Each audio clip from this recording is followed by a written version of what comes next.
മമ്മൂട്ടിയുടെ അന്യഭാഷാ സിനിമകൾ. മലയാളികളുടെ അഭിമാനമായ മെഗാസ്റ്റാർ മമ്മൂട്ടി തമിഴ്, ഹിന്ദി, തെലുങ്ക്, കന്നഡ ഭാഷകളിലും അഭിനയിച്ചിട്ടുണ്ട്. മമ്മൂട്ടിയുടെ അന്യഭാഷാ സിനിമകളിലൂടെ നമുക്കൊന്ന് കണ്ണോടിയാം.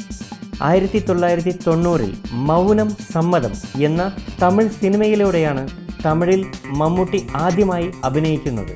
1991 അഴകൻ, ദളപതി, 93 കിളിപ്പേച്ച് കേൾക്കവ, 95 മക്കൾ ആക്ഷി, 97 പുതയൽ, അരസിയൽ, 98 മറുമലർച്ചി, 99 എതിരും പുതിരും, 2000 കണ്ടുകൊണ്ടേൻ, 2001 ആനന്ദം, 2002 ജൂനിയർ സീനിയർ, കാർമേഘം, 2004 വിശ്വതുളസി, 2010 വന്ദേ മാതരം, 2016 പേരൻപ്.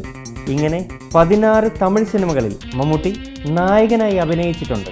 ത്രിയാത്ര 1990, ധർത്തിപുത്ര 1993, സ്വാമി വിവേകാനന്ദ 1998, സൗജൂദ് ഏക് സച്ച് 2005, ഹല്ലാബോൾ 2008.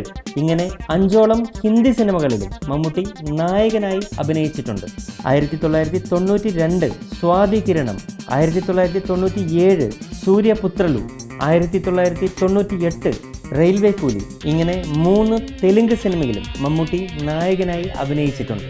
ശിക്കാരി എന്ന ഒരു കന്നഡ സിനിമയിലും മമ്മൂട്ടി നായകനായി അഭിനയിച്ചിട്ടുണ്ട്.